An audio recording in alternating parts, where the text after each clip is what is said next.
Welcome to GN Raju tech solution channel. నేను మీ గోవింద్ నాగరాజు. ఈ వీడియోలో ఇటీవల 10వ తరగతి పాస్ అయినటువంటి విద్యార్థులు ఏపీ త్రిబుల్ ఐటీకి ఆన్లైన్లో ఏ విధంగా అప్లికేషన్ సబ్మిట్ చేయాలో వివరంగా చూద్దాం. ఇందుకోసం ముందుగా గూగుల్ క్రోమ్ బ్రౌజర్ని ఓపెన్ చేయండి. ఇక్కడ సెర్చ్ బార్లో RGUKT అని టైప్ చేసి సెర్చ్ చేయండి. ఇలా సెర్చ్ చేసినప్పుడు ఇక్కడ మనకు సెకండ్ ఆన్లైన్ అప్లికేషన్ అని చెప్పి మనకు ఒకటి కనిపిస్తుంది. దానిపైన క్లిక్ చేయండి. ఇలా క్లిక్ చేసినప్పుడు నెక్స్ట్ పేజ్ ఈ విధంగా ఓపెన్ అవుతుంది. సో ఇందులో ఇక్కడ మనం చూడండి, steps for submitting online application. So submit online application for Andhra Pradesh students అని చెప్పి మనకు కనిపిస్తుంది. ఇక్కడ మనకు డిఫరెంట్ స్టెప్స్ కనిపిస్తున్నాయి. 1 2 3 4 స్టెప్స్ కనిపిస్తున్నాయి. సో అలాగే మనం రైట్ సైడ్కి వచ్చినట్టయితే submit online application for other state students అని అక్కడ మనకు మళ్ళీ ఇక్కడ 4 స్టెప్స్ కనిపిస్తున్నాయి. సో ఇక్కడ ఏపీ స్టూడెంట్స్కి అయితే మనము లెఫ్ట్లో ఉన్నటువంటి స్టెప్స్ని ఫాలో కావాల్సి ఉంటుంది. సో అందులో ముందుగా స్టెప్ 1 మనము చూద్దాం. Click here for registration. So కాబట్టి క్లిక్ హియర్ ఫర్ రిజిస్ట్రేషన్ పైన క్లిక్ చేయాలి. ఇలా క్లిక్ చేసినప్పుడు రిజిస్ట్రేషన్ పేజ్ అనేటువంటిది ఈ విధంగా ఓపెన్ అవుతుంది. So select board of SSC examination. So మనం ఇక్కడ ఏపీ ఎస్ఎస్సిని సెలెక్ట్ చేసుకోవాలి. తర్వాత ఎస్ఎస్సి హాల్ టికెట్ నెంబర్ని ఇక్కడ ఎంటర్ చేయవలసి ఉంటుంది. తర్వాత స్టూడెంట్ నేమ్ని ఇక్కడ యాజ్ పర్ ఎస్ఎస్సి హాల్ టికెట్లో ఉన్నటువంటి విధంగా స్టూడెంట్ నేమ్ని ఎంటర్ చేయవలసి ఉంటుంది. తర్వాత డేట్ ఆఫ్ బర్త్ని ఇక్కడ సెలెక్ట్ చేసుకోవాల్సి ఉంటుంది.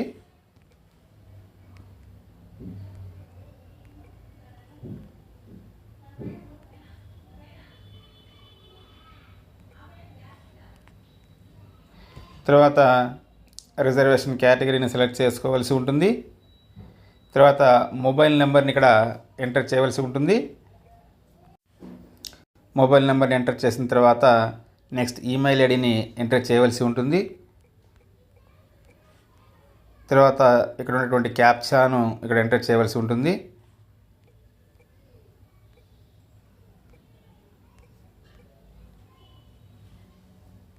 తర్వాత సబ్మిట్ పైన క్లిక్ చేయాలి. సో ఇలా సబ్మిట్ పైన క్లిక్ చేసిన వెంటనే మనకు your registration is successful, your application number is అని చెప్పి మనకు అప్లికేషన్ నెంబర్ కనిపిస్తుంది. సో దీంతో మనకు ఫస్ట్ స్టెప్ అనేటువంటిది కంప్లీట్ అవుతుంది. సో దీన్ని మనం కావాలంటే ఇక్కడ ప్రింట్ అనేటువంటి ఆప్షన్ ఉంది కదా, ఈ ప్రింట్ ఆప్షన్ ద్వారా మనము దీన్ని ప్రింట్అవుట్ తీసుకోవచ్చు. నెక్స్ట్ ప్రొసీడ్ టు పేమెంట్ పైన క్లిక్ చేయాలి. ఇక్కడ కింద ఉన్నటువంటి ప్రొసీడ్ టు పేమెంట్ పైన క్లిక్ చేయాలి.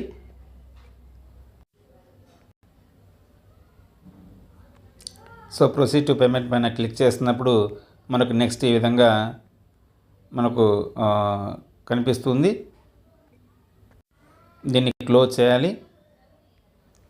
తర్వాత ఇక్కడ అప్లికేషన్ నెంబర్ని ఎంటర్ చేయాలి. సో ఇంతకుముందు మనము రిజిస్ట్రేషన్ చేసినప్పుడు అక్కడ మనకు అప్లికేషన్ నెంబర్ అనేటువంటిది వచ్చి ఉంటుంది. ఆ అప్లికేషన్ నెంబర్ని ఇక్కడ ఎంటర్ చేయాలి. అప్లికేషన్ నెంబర్ని ఎంటర్ చేసిన తర్వాత గెట్ డీటెయిల్స్ పైన క్లిక్ చేయాలి. ఇలా క్లిక్ చేసినప్పుడు మన యొక్క డీటెయిల్స్ ఇక్కడ కనిపిస్తాయి. తర్వాత మన పేమెంట్ మెథడ్ని సెలెక్ట్ చేసుకోవాలి. Net banking, SBI, debit card, credit card అని చెప్పి మనకి ఇక్కడ కనిపిస్తుంది. సో మన పేమెంట్ మెథడ్ని మనం సెలెక్ట్ చేసుకోవాలి. నేను డెబిట్ కార్డ్ సెలెక్ట్ చేశాను. ప్రొసీడ్ టు పే పైన క్లిక్ చేయాలి.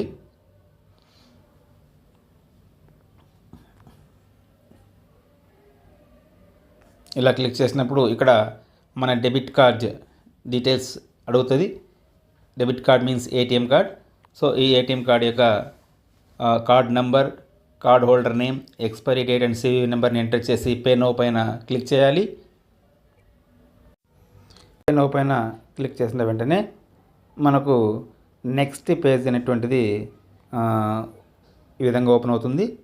సో మన యొక్క మొబైల్ నెంబర్కి ఒక ఓటీపీ రావడం జరుగుతుంది. దాన్ని ఎంటర్ చేయాలి కన్ఫర్మేషన్ కోసం.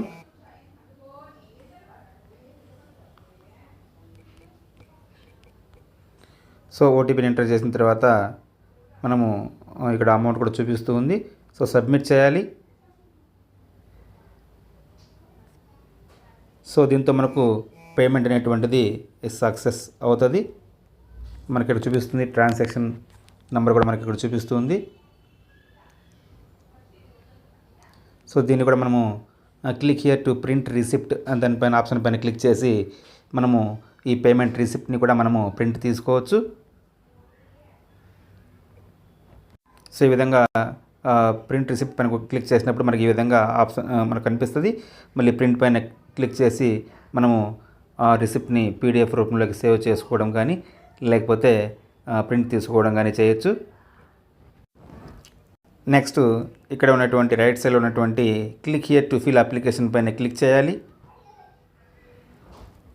ఇలా క్లిక్ చేసినప్పుడు మనకు నెక్స్ట్ అప్లికేషన్ అనేటువంటిది ఫిల్ చేయడానికి ఇక్కడ మనకు ఆప్షన్ కనిపిస్తూ ఉంది. సో కాబట్టి ఇక్కడ క్లిక్ హియర్ పైన క్లిక్ చేయాలి. ఇలా క్లిక్ చేసినప్పుడు మనకు మన అప్లికేషన్ ఫామ్ అనేటువంటిది ఓపెన్ అవుతుంది. సో ఈ అప్లికేషన్ ఫామ్లో మనకు డిఫరెంట్ స్టెప్స్ కనిపిస్తూ ఉన్నాయి. Step 1 instructions, step 2 personal information, step 3 educational particulars, step 4 other details, step 5 communication details and step 6 image upload, step 7 declaration. So ఈ స్టెప్స్ అన్నీ కూడా 1 by 1 అనేటువంటి మనం కంప్లీట్ చేయవలసి ఉంటుంది. సో ముందుగా మనము స్టెప్ 1 చూద్దాం. ఇక్కడ ఇన్స్ట్రక్షన్స్ ఉన్నాయి, ఇన్స్ట్రక్షన్స్ చదువుకోవాలి. సో ఇక్కడ నెక్స్ట్ పైన క్లిక్ చేయాలి. సో మనకు నెక్స్ట్ స్టెప్ 2 పర్సనల్ ఇన్ఫర్మేషన్కి వెళ్తుంది.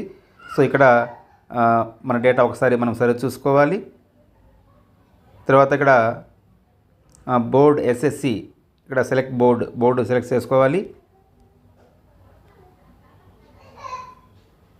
సో ఫాదర్స్ నేమ్ అలాగే మదర్స్ నేమ్ ఇక్కడ ఎంటర్ చేయాలి. So father name mother name enter చేసిన తర్వాత జెండర్ని సెలెక్ట్ చేసుకోవాలి. నెక్స్ట్ సెలెక్ట్ రిజర్వేషన్ కేటగిరీ దగ్గర రిజర్వేషన్ కేటగిరీని సెలెక్ట్ చేసుకోవాలి. నెక్స్ట్ ఆర్జీవికేటీ క్యాంపస్ ప్రిఫరెన్సెస్ ఇక్కడ మనము జాయిన్ కావాల్సినటువంటి క్యాంపస్ ప్రిఫరెన్సెస్ని సెలెక్ట్ చేసుకోవాలి.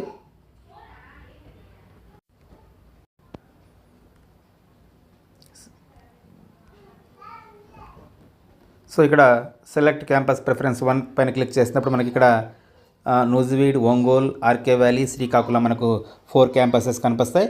సో మనము ఫస్ట్ ప్రిఫరెన్స్ ఏదైతే ఇవ్వాలనుకుంటున్నామో దానిపైన క్లిక్ చేయాలి.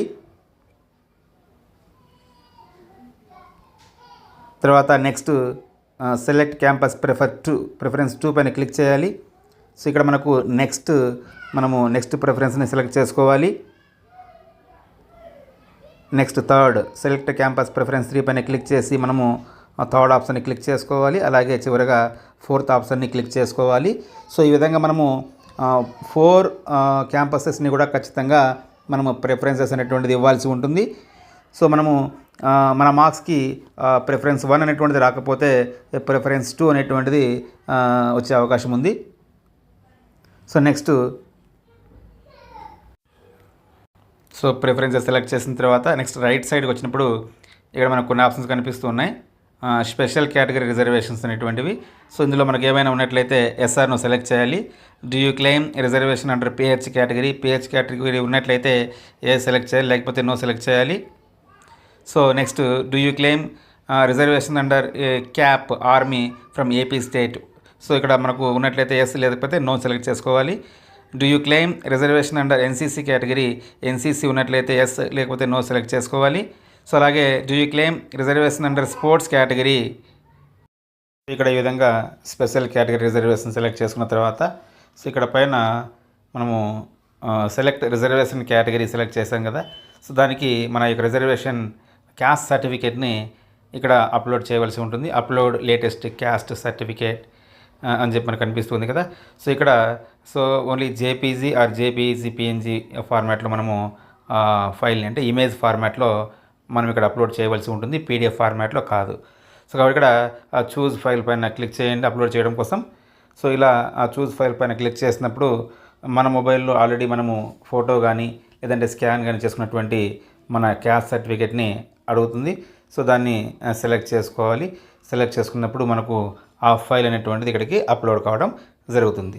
సో తర్వాత నెక్స్ట్ పైన క్లిక్ చేయాలి.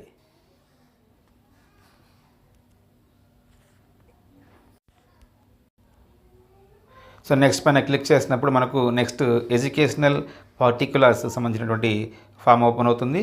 సో ఇక్కడ మనము మన యొక్క స్టడీకి సంబంధించినటువంటి 6th క్లాస్ నుంచి 10th క్లాస్ వరకు మనం ఎక్కడ చదివామనేటువంటిది ఇక్కడ మనము ఎంటర్ చేయవలసి ఉంటుంది. సో ఫస్ట్ మనం చూద్దాం. Obtain marks of SSC or equivalent in academic year 2024-25. ఇక్కడ మనకు 10th క్లాస్లో వచ్చినటువంటి మార్క్స్ని ఇక్కడ ఎంటర్ చేయవలసి ఉంటుంది.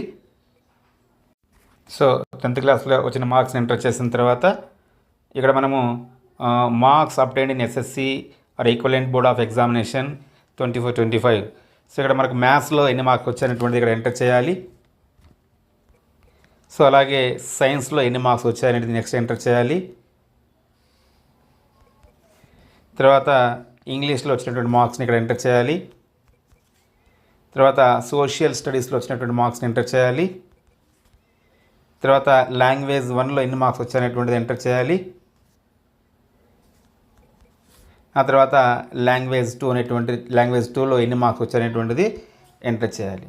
సో ఈ విధంగా మార్క్స్ అనేటువంటిది ఎంటర్ చేసిన తర్వాత నెక్స్ట్ మనము 10th క్లాస్ ఎక్కడ చదివాము స్టేట్ సెలెక్ట్ చేసుకోవాలి, డిస్ట్రిక్ట్ సెలెక్ట్ చేసుకోవాలి, తర్వాత మండల్ సెలెక్ట్ చేసుకోవాలి, తర్వాత స్కూల్ నేమ్ సెలెక్ట్ చేసుకోవాలి. సో ఇక్కడ మనం స్కూల్ నేమ్ అనేటువంటిది టైప్ చేయాలి.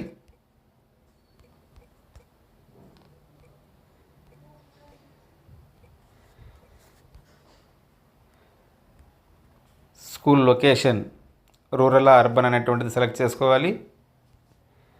మేనేజ్మెంట్ గవర్నమెంటా ప్రైవేట్ అనేటువంటిది సెలెక్ట్ చేసుకోవాలి. తర్వాత స్కూల్ టైప్ సో ఇక్కడ మనకు ఎయిడెడా ఏపీ మోడల్ స్కూలా సో ఇలా మనకు డిఫరెంట్ కేటగిరీస్ కనిపిస్తున్నాయి. సో ఇక్కడ మనకు జిల్లా పరిషత్ మన స్కూల్ గవర్నమెంటా అనేటువంటి సెలెక్ట్ చేసుకోవాలి. జెడ్పీ స్కూల్ అయితే జిల్లా పరిషత్ సెలెక్ట్ చేసుకోవాలి. గవర్నమెంట్ స్కూల్ అయితే గవర్నమెంట్ అని సెలెక్ట్ చేసుకోవాలి.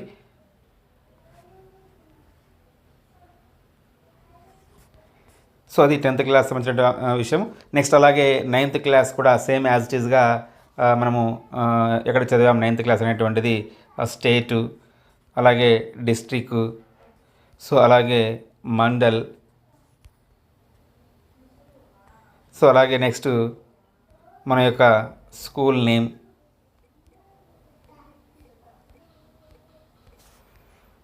అలాగే స్కూల్ యొక్క లొకేషన్, నెక్స్ట్ మేనేజ్మెంట్, అలాగే స్కూల్ టైపు. సో ఈ విధంగా మనము 9th క్లాస్కి, అలాగే నెక్స్ట్ 8th క్లాస్కి, 7th క్లాస్కి, 6th క్లాస్కి, 5th 4th క్లాస్ వరకు మనకి ఇదే విధంగా యాజ్ ఇట్ ఈజ్గా మనము ఎక్కడ చదివామనేటువంటిది సెలెక్ట్ చేసుకోవాలి. మన స్కూల్ని కూడా మన స్కూల్ నేమ్ కూడా టైప్ చేయవలసి ఉంటుంది. సో ఈ విధంగా ఇక్కడ మనము 10th క్లాస్ నుంచి 4th క్లాస్ వరకు ఎక్కడ చదివామనేటువంటిది సెలెక్ట్ చేసుకోవాలి. మీరు ఒకటి గమనించాలి, ఇక్కడ మనము 8th క్లాస్ వరకు మనకు మన డిస్ట్రిక్ట్ అనేటువంటిది కొత్త జిల్లాలో చూపిస్తుంది. 7th క్లాస్ నుంచి మనము పాత జిల్లాల ప్రకారమే సెలెక్ట్ చేయాలి. తర్వాత నెక్స్ట్ పైన క్లిక్ చేయాలి.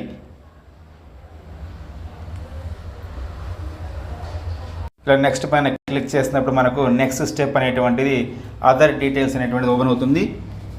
సో ఇక్కడ మన యొక్క ఆధార్ నెంబర్, అలాగే place of residence state select చేసుకోవాలి. సో ఆధార్ నెంబర్ ఎంటర్ చేసిన తర్వాత ప్లేస్ ఆఫ్ రెసిడెన్స్ దగ్గర స్టేట్ని సెలెక్ట్ చేసుకోవాలి.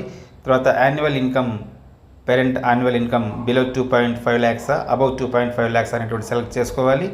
తర్వాత state parents origin income as mention in income certificate or ration card. So మన యొక్క రేషన్ కార్డ్ ఎక్కడైతే ఉందో ఆ మన స్టేట్ని సెలెక్ట్ చేసుకోవాలి. నెక్స్ట్ ఇక్కడ అప్లోడ్ ఇన్కమ్ సర్టిఫికేట్.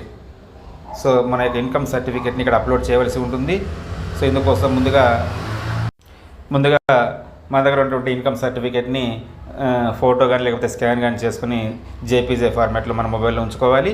తర్వాత చూస్ ఫైల్ పైన క్లిక్ చేయాలి. ఇలా క్లిక్ చేసినప్పుడు మన మొబైల్లో ఉన్నటువంటి ఇన్కమ్ సర్టిఫికేట్ని ఇక్కడ అడగడం జరుగుతుంది. సో ఆ సర్టిఫికేట్ని నేను అప్లోడ్ చేస్తున్నాను. అప్లోడ్ చేసిన తర్వాత గుర్తుంచుకోవాలి, మనం అప్లోడ్ చేసేటువంటి సర్టిఫికేట్ జేపీజే ఫార్మాట్లో ఉండాలి, అలాగే 100 KB లోపల ఉండాలి. సో ఈ విధంగా మనం ఇక్కడ అదర్ డీటెయిల్స్ని సెలెక్ట్ చేసిన తర్వాత అలాగే ఇన్కమ్ సర్టిఫికేట్ని అప్లోడ్ చేసిన తర్వాత నెక్స్ట్ పైన క్లిక్ చేయాలి. ఇక్కడ గమనించాలి, మనము అప్లోడ్ చేసేటువంటి సర్టిఫికేట్ యొక్క ఇమేజ్ సైజు 100 KB కంటే తక్కువగా ఉండాలి. సో అందుకోసం ముందుగా ఏదైనా ఎక్కువ ఉన్నట్లయితే కంప్రెస్ చేసుకోండి. సో కాబట్టి ఈ విధంగా కంప్రెస్ చేసినటువంటి ఫైల్ని అప్లోడ్ చేసిన తర్వాత నెక్స్ట్ పైన క్లిక్ చేసినట్లయితే మనకు నెక్స్ట్ పేజ్ అనేటువంటిది మనకి ఈ విధంగా ఓపెన్ అవుతుంది. సో కమ్యూనికేషన్ డీటెయిల్స్ అంటే మన అడ్రస్ డీటెయిల్స్ అడుగుతుంది next page, step number 5. So ఇక్కడ మనము మన అడ్రస్ డీటెయిల్స్ని ఇక్కడ ఎంటర్ చేయవలసి ఉంటుంది. మొబైల్ నెంబర్, ఈమెయిల్ ఐడి ఇవన్నీ కూడా ఎంటర్ చేయవలసి ఉంటుంది. సో ఇక్కడ మనము కమ్యూనికేషన్ డీటెయిల్స్ దగ్గర మొబైల్ నెంబర్, అలాగే ఆల్టర్నేట్ మొబైల్ నెంబర్, నెక్స్ట్ అలాగే ఈమెయిల్ ఐడి, తర్వాత మన యొక్క స్కూల్ కాంటాక్ట్ నెంబర్ని ఇవ్వాలి. సో అలాగే ఆ తర్వాత address for correspondence, do not press enter. So ఇక్కడ మనము అడ్రస్ని, మన యొక్క కరెస్పాండెన్స్ అడ్రస్ని టైప్ చేయాలి. టైప్ చేసేటప్పుడు ఎంటర్ ప్రెస్ చేయకుండా కంటిన్యూషన్గా మన అడ్రస్ని టైప్ చేయాలి. So click here if permanent address is same as correspondent address. అలా మన permanent address correspondent address same అయినట్లయితే ఇక్కడ ఉన్నటువంటి చెక్ బాక్స్ పైన క్లిక్ చేసుకోవాలి. సో నెక్స్ట్ పైన క్లిక్ చేయాలి. సో నెక్స్ట్ పైన క్లిక్ చేసినప్పుడు మనకు నెక్స్ట్ ఇమేజ్ అప్లోడ్ పేజ్ అనేటువంటిది ఓపెన్ అవుతుంది. సో ఇక్కడ upload your passport size photograph, ఇక్కడ ఫోటోని అప్లోడ్ చేయవలసి ఉంటుంది. సో ఫోటో అనేటువంటిది జేపీజే ఆర్ జేపీఈజే పిఎన్జే ఫార్మాట్లో ఉండాలి, అలాగే 100 KB కంటే తక్కువగా ఉండాలి. So upload your SSC or equivalent examination hall ticket, ఇక్కడ హాల్ టికెట్ని కూడా ఇక్కడ అప్లోడ్ చేయవలసి ఉంటుంది. సో ఇక్కడ నేను ఫోటోని అప్లోడ్ చేస్తున్నాను. చూస్ ఫైల్ పైన క్లిక్ చేయాలి. సో ఫోటోని సెలెక్ట్ చేసుకోవాలి. సో అలాగే ఎస్ఎస్సి హాల్ టికెట్ని చూస్ ఫైల్ పైన క్లిక్ చేసి హాల్ టికెట్ని కూడా అప్లోడ్ చేశాను. నెక్స్ట్ పైన క్లిక్ చేయాలి. సో ఇలా నెక్స్ట్ పైన క్లిక్ చేసినప్పుడు మనకి ఈ విధంగా డిక్లరేషన్ అడుగుతుంది. సో క్లిక్ హియర్ పైన అంటే డిక్లరేషన్ పైన క్లిక్ చేసుకోవాలి. క్లిక్ చేసుకొని మనము సబ్మిట్ చేయవలసి ఉంటుంది. సో సబ్మిట్ చేస్తున్నాను.